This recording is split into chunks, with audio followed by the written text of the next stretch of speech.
G'day everyone, again, this is Jackson Millan, the Wealth Mentor. And it's Sam Panetta here, and we don't know what happened. We got hacked. I think it was some Russian spam hackers.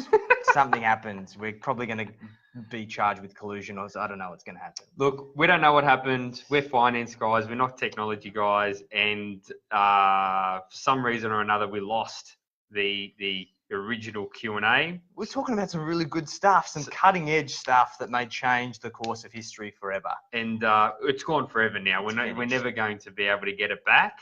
But we're here for round two. We're here for round two of episode 37 of Ask Aureus Anything. So, just if you're just joining us, hit us up with your questions. Let us know what you think about what we're talking about. We're going to cover off some articles. We have a summary of those articles here. So have a bit of a view. Let us know what you think. If you've got any questions that are relevant to your current situation, anything we can help you with, feel free to reach out. And let's get back into it, Sam. I feel a little bit defeated. Well, we were talking about technology. We were talking about how technology is going to change the world, and we can't even operate a Facebook Live Q&A correctly. So I don't know how quickly that change is going to come about, but it is coming. Yep. So none of you know what we're talking about. But, absolutely not. Let's move on, Sam. Let's keep forward momentum. Next one we've got here is startups battle with tall poppy syndrome. Which is interesting. So there was some research done by CGU Insurance, and they found that more than half of Australians have seriously considered the idea of starting a small business, but for a number of reasons have not taken the plunge. And the two biggest reasons through the survey, which I believe they surveyed about 1,000 small businesses or prospective small business owners, is that they believed that the two biggest limitations were the tall poppy syndrome of not standing out or being the kind of the person that towers above the rest in terms of ambition and drive. And the second one was the fear of failure due to their existing financial commitments. And this resonates with me, Sam. Resonates with everyone, mate. I remember when I first got started as an advisor, I'd probably been working as an advisor for about 12 months. Yeah. And my boss at the time gave me the offer to go as a contractor and be commission only. And I really toyed with the idea, and I always had that fear of, oh, what happens if I don't hit my targets? What happens if I don't get income? How am I going to survive? And it was that kind of scarcity mentality that limited me at the time. Now, I'm happy the decisions that I made gave me a lot more experience. I didn't have to learn so much the hard way, and I know I probably would have done it real tough for a while there. However, it was a limiting factor in my decision.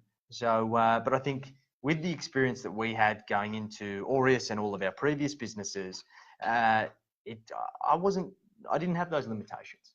No, I don't think so. I think there comes a point where you sort of break free of them. But tall poppy syndrome is an Australian phenomenon. Do you know what I mean? Like people in Australia sort of feel that that they don't want to be seen as doing too well because it might create, envy or jealousy in others. And this is a really Australian thing where they sort of, you pull each other down. Where use America as an example, and they're not like that.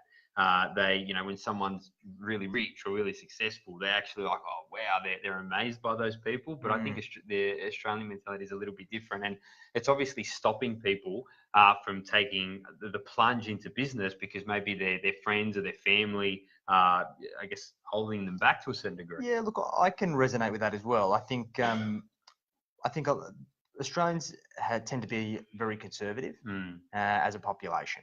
And because of this, I know that even from my first-hand experience, members of my family have always reached out and said, oh, be careful. Don't take too much risk. Like, make sure you think twice before doing this.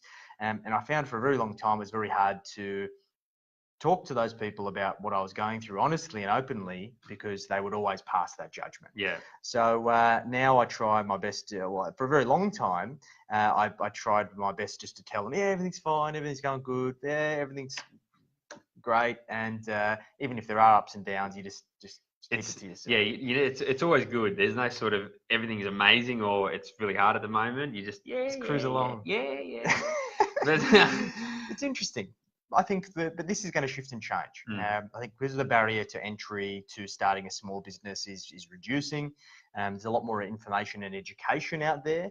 Then all of these things are going to add to hopefully people overcoming these barriers. I think the only thing that people won't be able to overcome is always that fear of failure. That's just inherent in our way of being as humans. Yeah, you don't want to be seen to fail. You don't want to feel the way failure feels. But everyone's failed, and it's how you overcome it and move on to 100%. The next thing that really counts. Well, a lot of my mentors have always said, if you're not failing, you're not growing. Yeah, someone said to me once, until you break something, you don't know how far you can push it. Do you know what I mean? Yeah, just don't go broke in the process. Don't go broke. But here's the thing, right? Here's the thing, and this is something that I talk to clients about often. If you look, let's say look over the past 50. Hello, Carla. G'day, Carla. If you look back, let's say over the past, since the 1950s in Australia, recent history. That's a lot of people alive that were around in the 1950s. Those who were the risk takers and those who took the most risk actually are the ones who achieved the most, assuming that the risk was calculated and that they didn't go broke in the process. Fortune has always rewarded the risk takers. Yeah, I agree with that.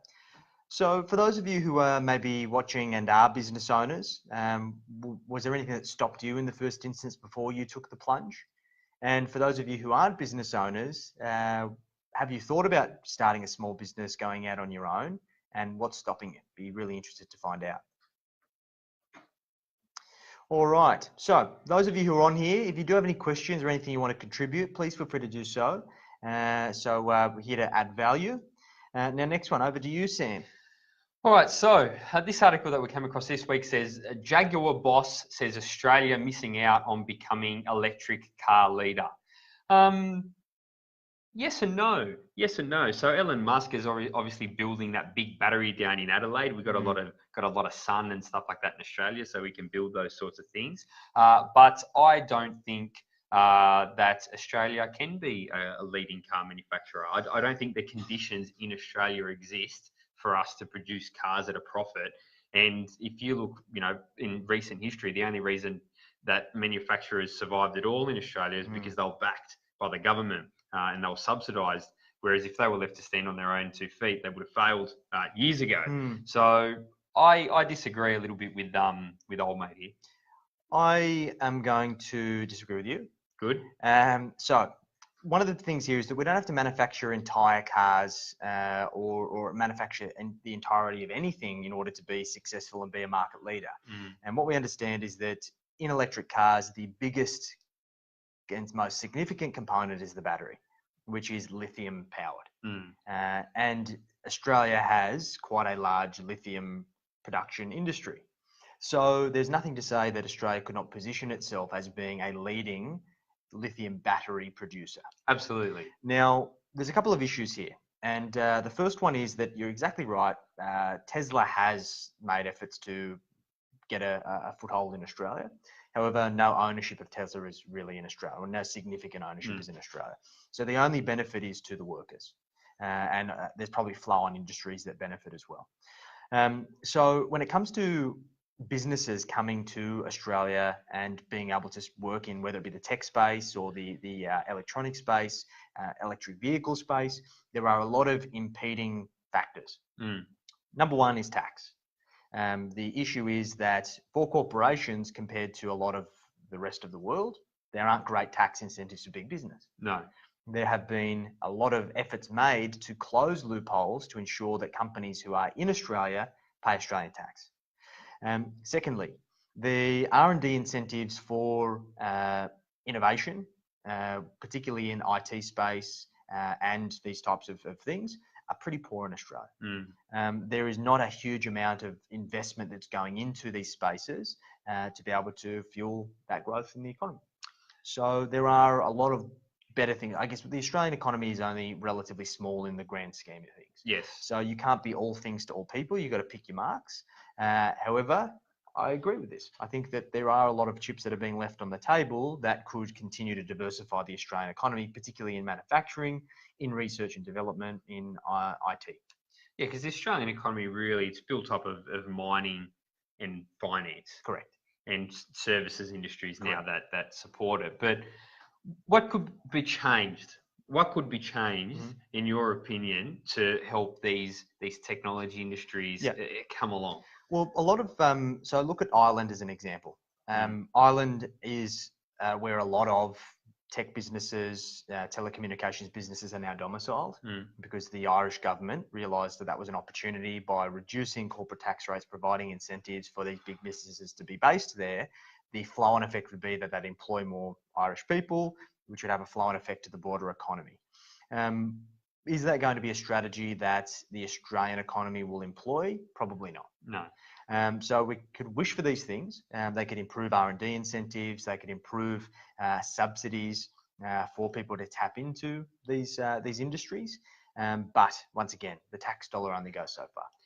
Yeah, and I think a reason that Australia doesn't need to be as competitive as the rest of the world with regards to tax and all that is because we have seen huge amounts of immigration into Australia for years because it's such a desirable place to live, right? So people want to come here, and as long as people keep coming here and building houses and working, the economy keeps turning as the population goes up and the population gets richer. So with that being the case, Australia can probably charge higher tax rates because people are still going to want to come to live here 100%. for the lifestyle that Australia provides. Well, that's where they take the biggest clip on the ticket. Absolutely. So it's one of those things. Like everyone's always complaining about big businesses aren't paying enough tax. One, not necessarily true, but secondly, the more people that they can afford to employ, the more PAYG tax they're paying overall on those employees. So therefore, there's more money that goes into the system, and hopefully the police choose to spend it appropriately and it flows back into the economy and into infrastructure and other things to make Australia a better place.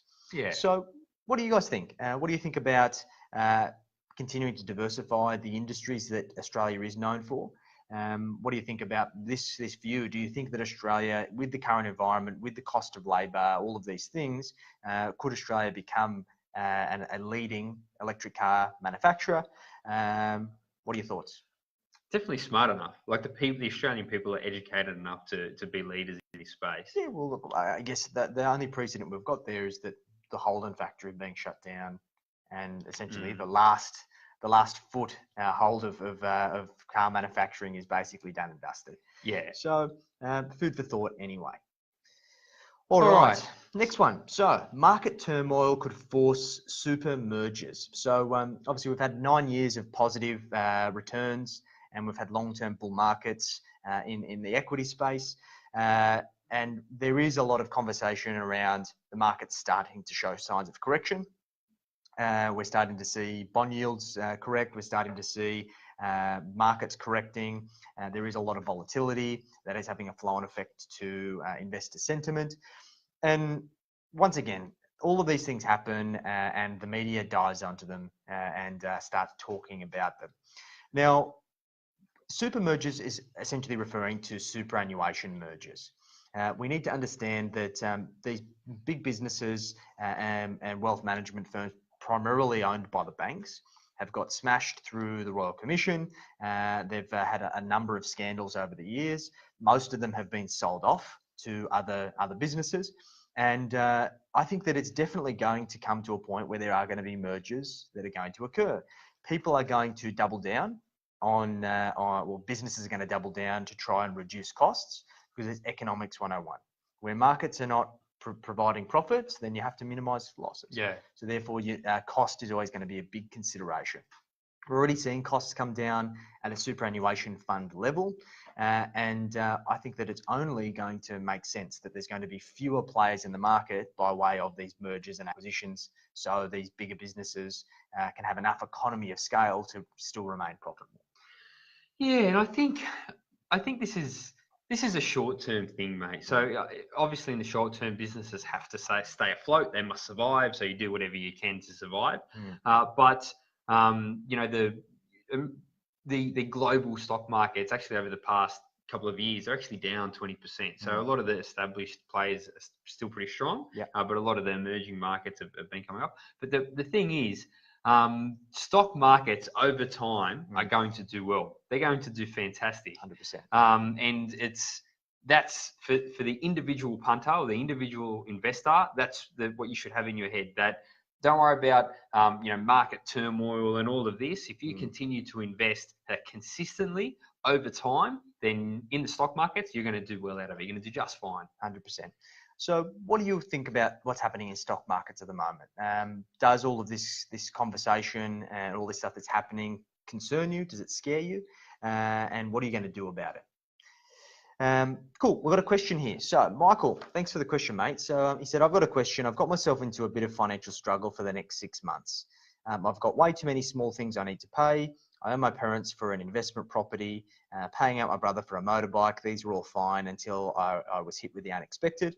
My investment properties all required high maintenance costs recently, and I've just been lumped with $6,000 worth of bills from one of my properties for body corporate and council rate bills that weren't paid by my property manager this year.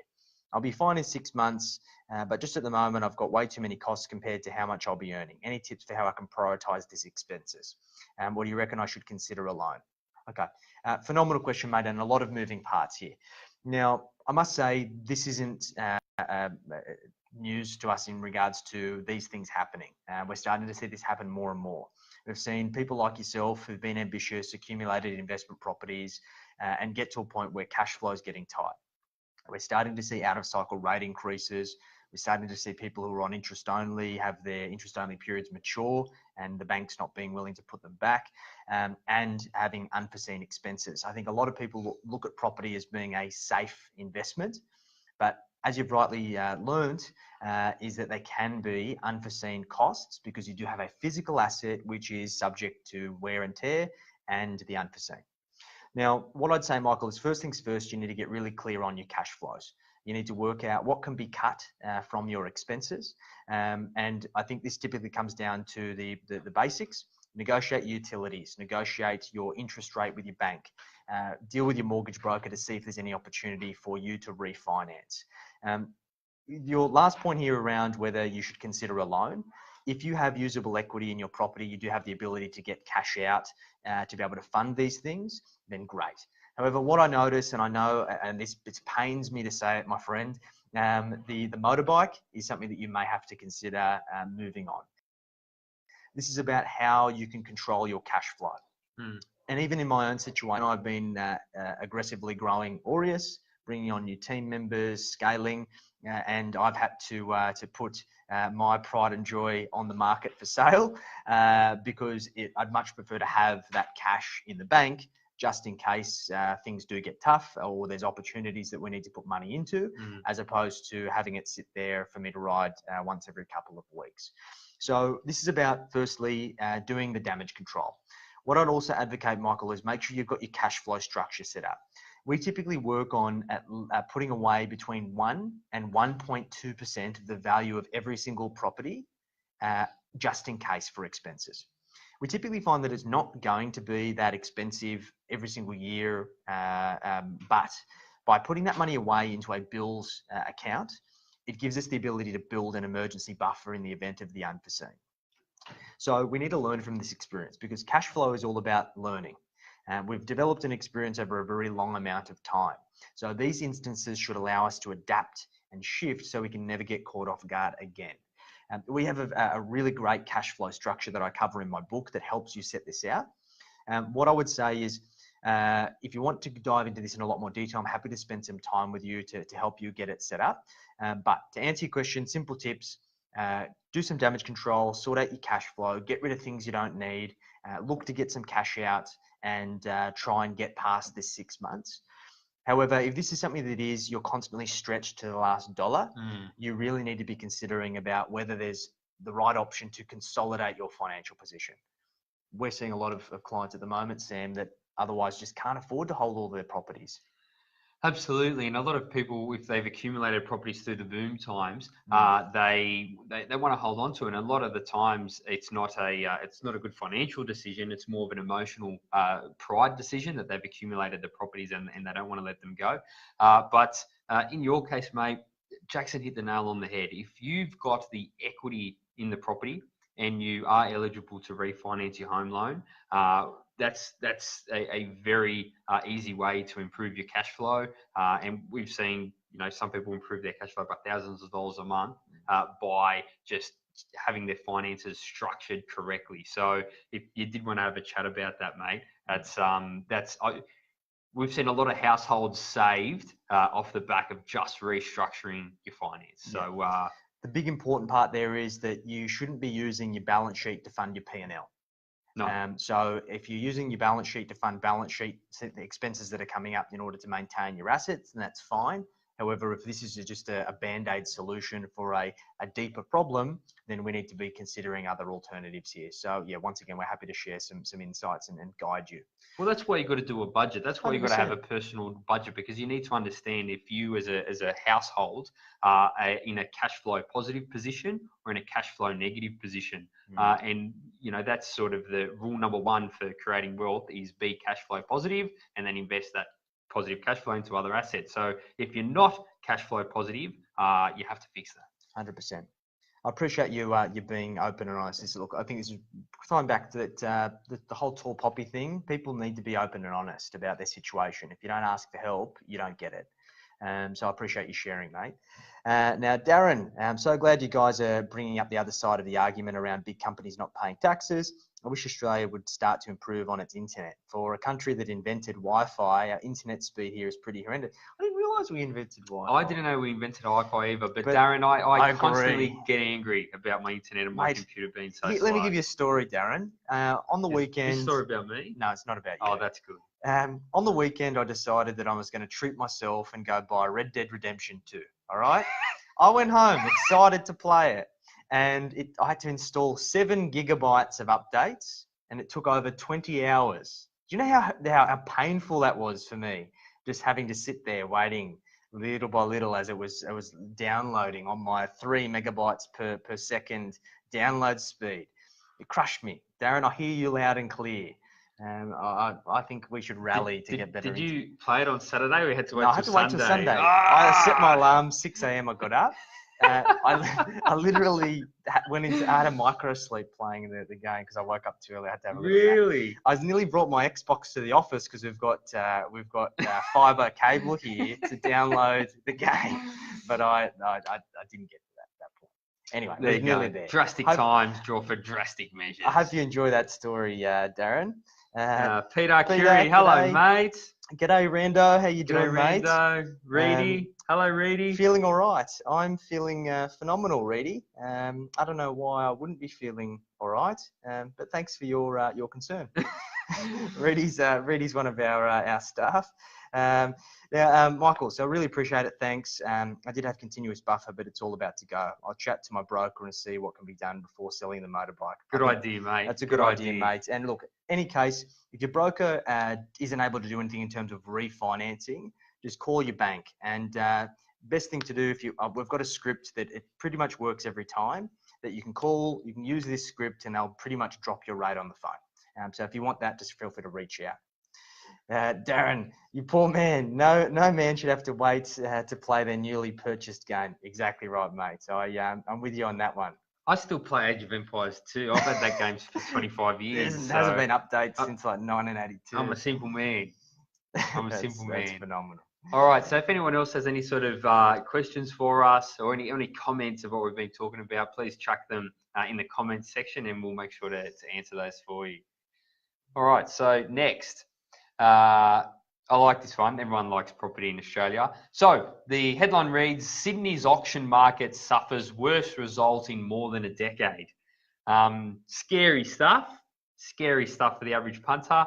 I am not surprised at all. We have a very, very expensive city that is experiencing a reduction in the price of property and is also being coupled with the restrictions on lending. No wonder that the auction rates have dropped, and a lot of people can still afford to buy property, 100%. and it's a very good time to buy property. You're paying probably 10 or 15% less today than what you were paying 12 or 18 months ago. So phenomenal time for those who can still get finance. This is opportunity. This is what I see. I see opportunity here. But it's look, I'm not surprised. I think a lot of vendors need to start to reducing their expectations. They think it's 2016 where they're going to get top dollar for their fibro shacks, and it's just not the case. The market has changed. The only real part of the market that's holding up is your ultra high end, because those guys don't need finance. They pay cash for everything because they're super rich. But I like this. I'm looking at buying a property in 12 months' time, and well, hopefully they keep going down. And the clearance rates are at 39.4%. So this is an indication, and we always find that clearance rates gives you an indication of where we are in the market. Yeah. Auction is a great strategy when we're in a bull market or approaching the very top, because there's that fear of missing out. There's the pack mentality of everyone trying to get in. There's emotion that's caught up. People are fighting against each other, and that's the whole idea of an auction. You need to get people who get into a competition, a bit of a bidding war, that bid up the price to maximize the end result for the vendor. However, when we start seeing clearance rates drop, and more properties are being sold and a private treaty arrangement, people are putting a price, with a relative range, and then negotiations happen from there. So this doesn't necessarily mean that properties aren't going to be sold. It's just one of those things. It's just what's happening in the cycle. And you're right, Sam. People have to reevaluate their expectations. What is done is done. Don't live in the past, live in the present. And it's just one of those things. If it's the right time to buy, buy. If it's the right time to sell, sell.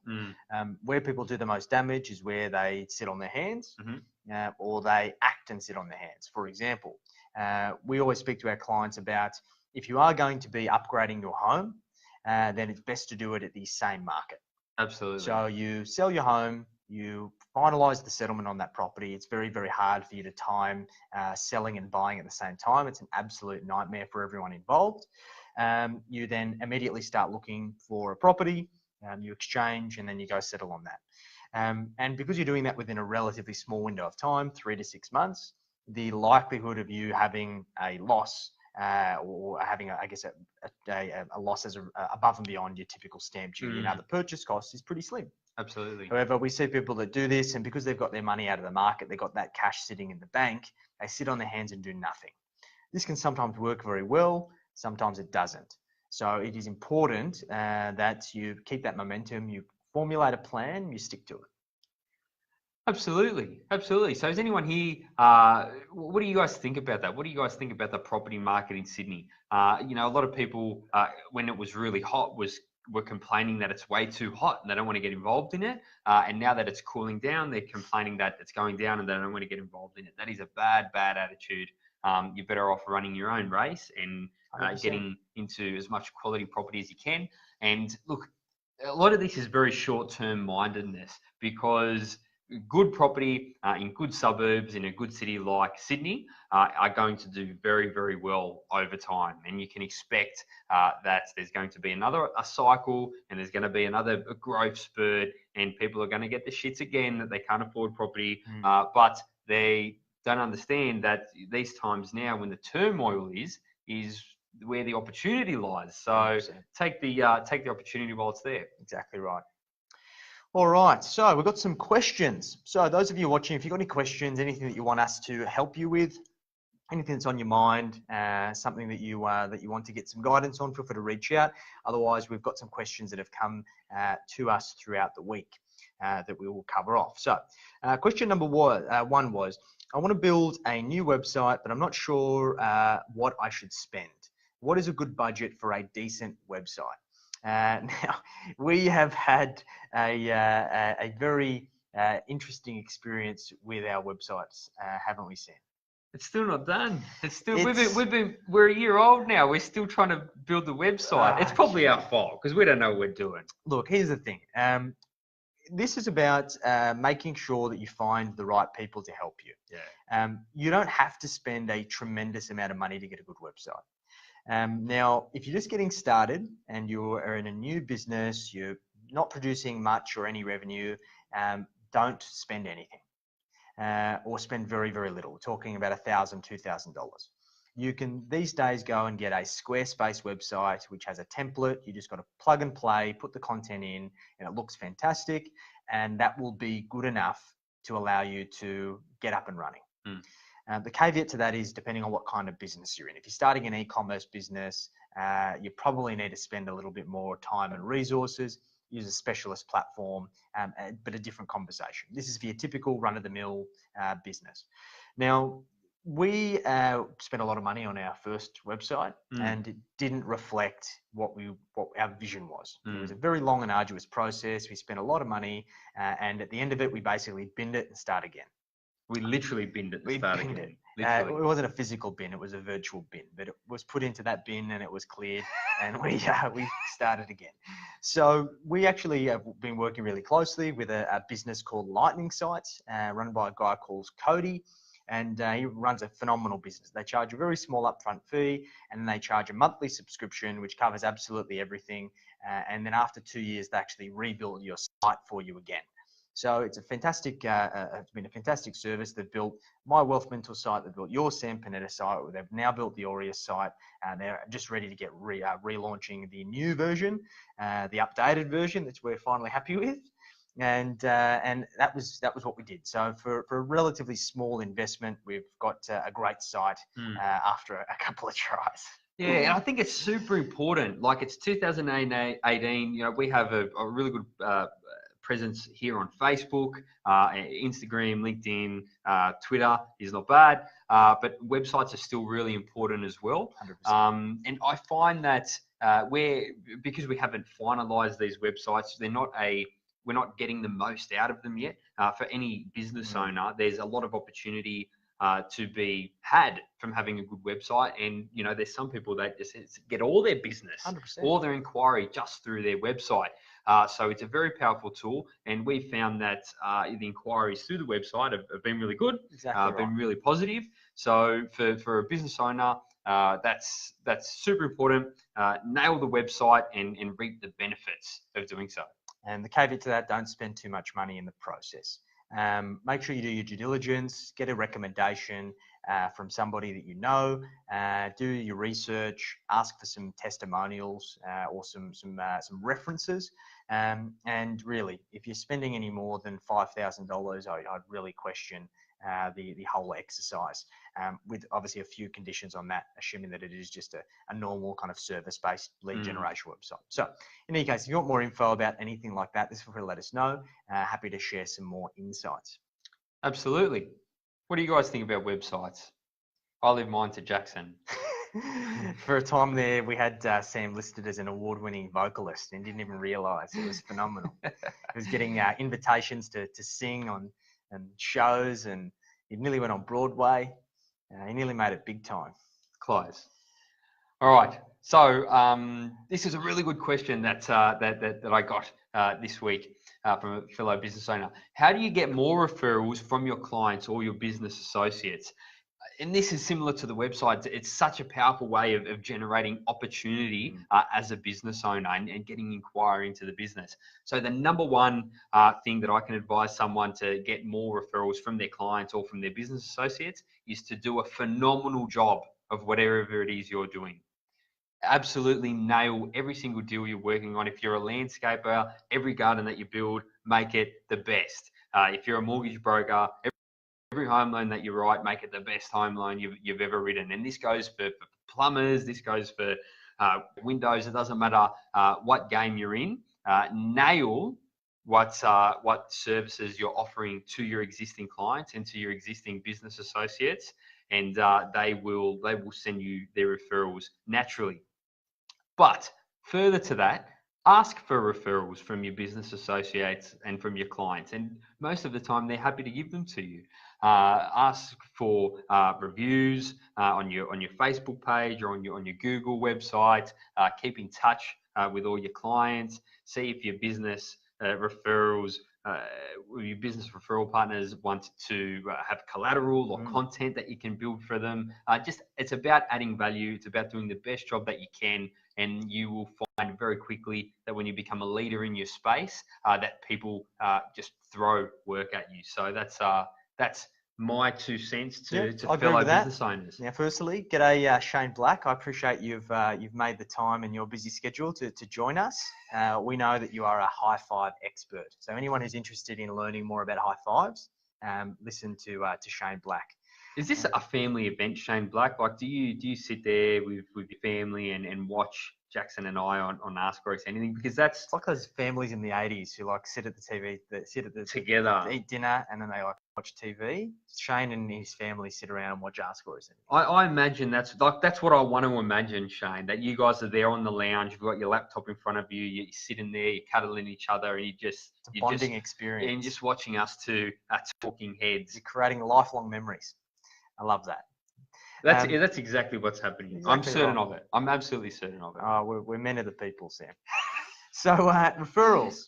So look, I agree with everything Sam said. You have to ask for referrals, and you need to do a great job. But you need to make it easy for people to refer. And I think the importance of this is that you need to get into a structured approach. I think a lot of people do really well in terms of the upfront. They do a good job. They ask for the referral, but you need to understand that it needs to be right place, right time. Whoever you're asking for the referral, whether it be an existing client, a business partner, whoever it may be, they may not have somebody top of mind immediately then and there.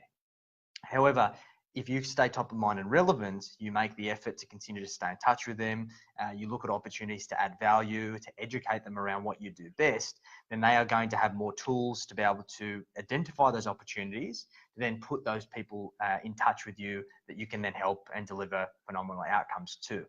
So for most of our referral partners, we normally catch up with them on a monthly basis. We have a bit of a conversation and say, hey, what have we done well? What do we need to continue to improve on? How can we better support each other? What initiatives do we have going on? And it's through this repetition that we're able to get the most traction. You have to be willing to invest the time, whether it is in the business partners, or whether it be with your clients. Hopefully you're doing that anyway, but keep it top of mind. The referrals will definitely come. When was the last time, as a business owner, that you jumped on the phone and you called all of your existing clients to see how they're going? So we've got to stop the show for a second, because there's a little bit of banter here between the viewers.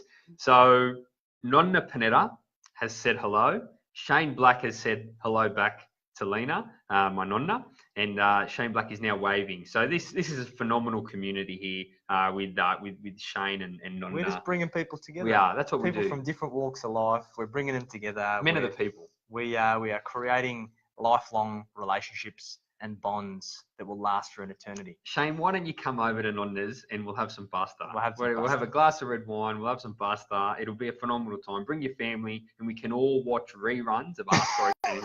It'll be an amazing time. We're going to create a discography, a box set with behind the scenes footage, with directors and editors commentary, with voiceovers featuring Morgan Freeman. We're well off track. We're well off track. Oh, Nonno's here too. Well, we got the whole family. Hello, Nonno. Yeah, hello, it's all happening. All right. Let's here we go. Done. That sounds amazing. Done. Shane's locked in. Perfect, Shane. And my Uncle Sam, Aureus sign going. Yeah, that's what I was about to say. That. So my uncles and my dad and my brother and my cousins have produced some Aureus stickers. Love that. And they're sticking it on the race car, they're sticking it on the race trailer, and they're going out to Western Sydney Dragway this weekend. So if you're out there, say g'day to the Panetta team. Uncle Sam, how fast are these stickers going to go, mate? How fast are they going to go, Uncle Sam? You got to tell us. You got to tell Jackson and Shane how fast these are. We're going to get sub 8 seconds on that quarter mile, or I don't know. I'm talking about sub 9, but no, sub 9. Is that even possible? Yeah. Maybe with those electric cars that Australia's going to develop. Yeah. All right. We're well off track. We're well off track. We're in the abyss. Let's get stuck back into it. All right. So my super is currently in my employer-nominated fund, but I've recently been thinking I should shop around to find the best deal. What should I be looking for when comparing superannuation funds? The blanket answer for this is don't do it yourself. There's just too many variables. You've got admin fees, you've got investment fees, you've got ICRs, MERs, advisor fees, insurance, performance, nominations, all of these different types of things that are all variables that come into play when you are reviewing and comparing your superannuation fund. Now, let me give you an example. I had a client recently that come in that had tried to be proactive, had gone onto a website on the internet and done a super comparison, and had basically made up his mind of saying, I've done this, I've found this is the best fund, and I just want you to give me your 2 cents before I make the change.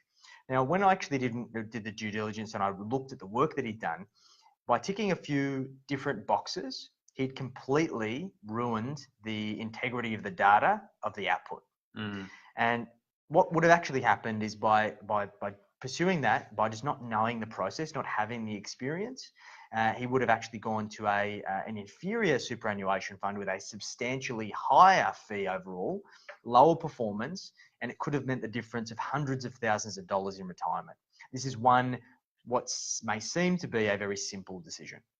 So what I advocate you do is look at getting a professional to do these comparisons for you. Because the important thing is that with a lot of employer-nominated funds, your employer may be covering the costs associated with your fund, which may include the platform itself or the insurances, which need to be factored in as well. We go through a very, very lengthy, probably about 50-question process that we call each and every superannuation fund that our clients have.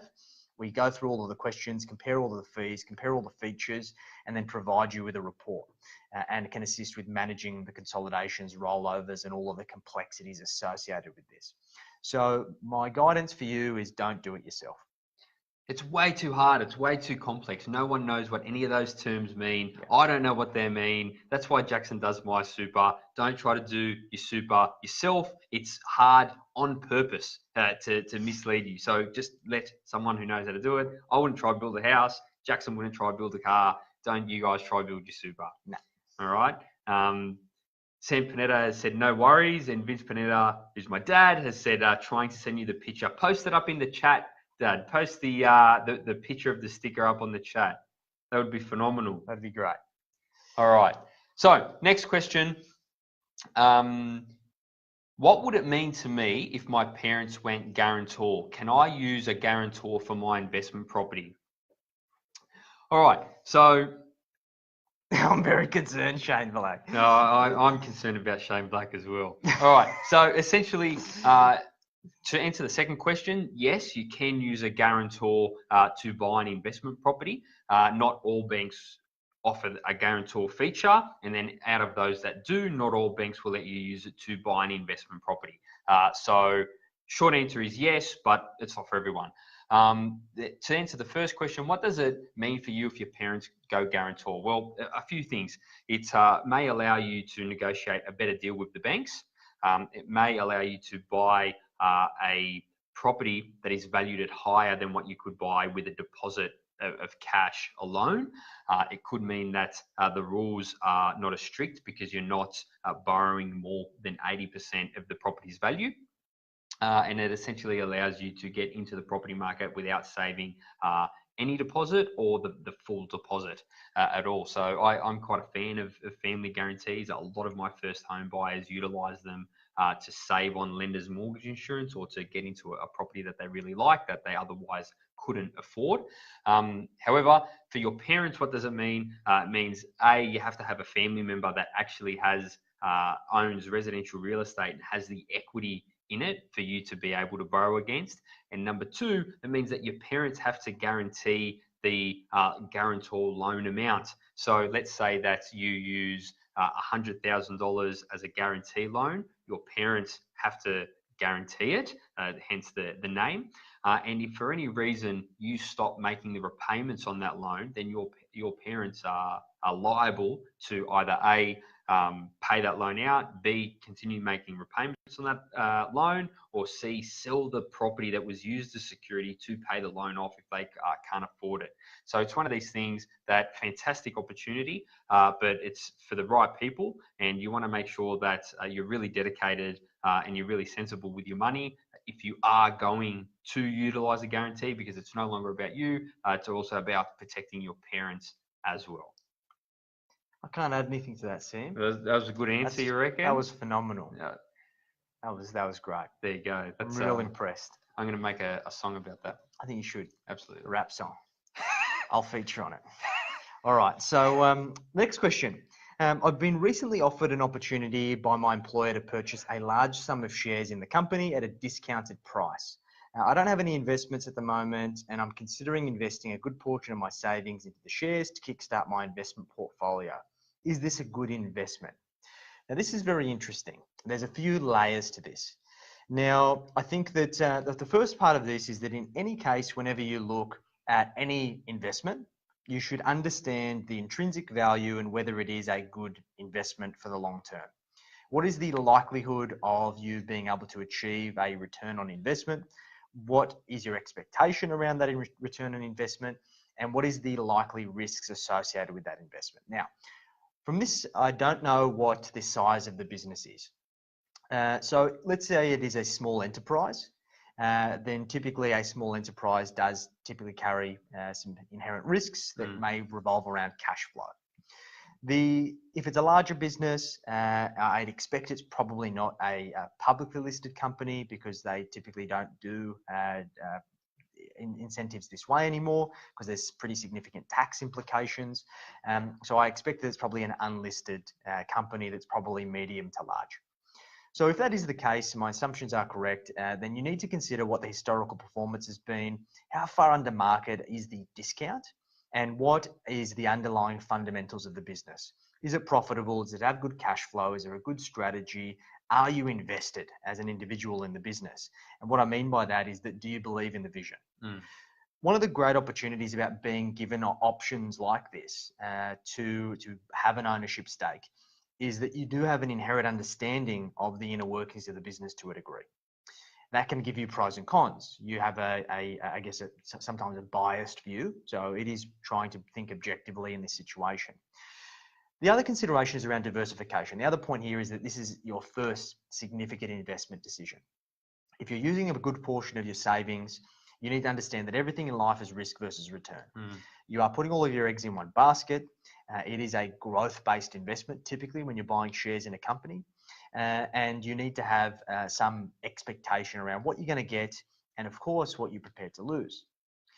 The other consideration is that you need to get some tax advice. Depending on these scenarios, there can be some tax consequences associated with acquiring shares at a discount. You need to consider what is the exit strategy. In some cases, there are clauses within a shareholders agreement that mean that if you do exit the business, you are forced to sell the shares. There are a lot of conditions like this. So it is important that you read the documentation you're provided with, you get some advice, and you look at this holistically, not just as an isolated transactional decision. I've had clients that we've gone through this whole process and we've decided that it's a great idea. And we've had other clients that we've looked at this and we've decided it's not so great an idea. So it is very subjective to your situation. You need to consider all the variables. It's too hard for us to give you a firm stance as to what you should do. However, the process should be define your goals, assess the opportunity, set your expectations, make an informed decision, and then reassess incrementally over time. And that would be the way that I would approach it. Perfect. You love that? Love it. We're good, Sam. We're bloody good. I'd probably say we're the best. All right. Vicky Panetta, Mama Panetta's here.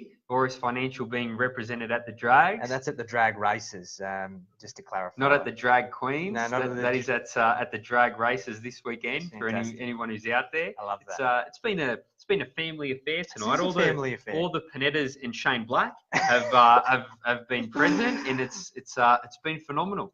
Shane Black is like family to me. He has a special place in my heart. So thank you everyone for being involved, and we hope you got a lot of value from everything we've had to share, the questions we've covered, the banter, and all of the trials and tribulations that have been our 37th Ask Aureus Anything. It's been an emotional roller coaster for all of us. I really need to go Shane Black will be representing the drag queens. Oh, I love Someone that. has to represent the drag queens. I Shane, like that Shane's still here. He's And been here for a solid 10 minutes. It's fantastic. I'm glad that you're representing them, mate. I couldn't think of anyone better to represent the drag queens. But in any case, if you're watching this once we do go offline, feel free to post your questions. We'll make sure we cover them off in the meantime, and we will catch you same place, same time next week. Thanks, guys. Dad, post it on the page. Try post it on the page, the photo. Come on, Vince. We believe in you, mate. You can get there. Get Antonio to help you. All right. We'll see you all later. All right. Thanks, guys.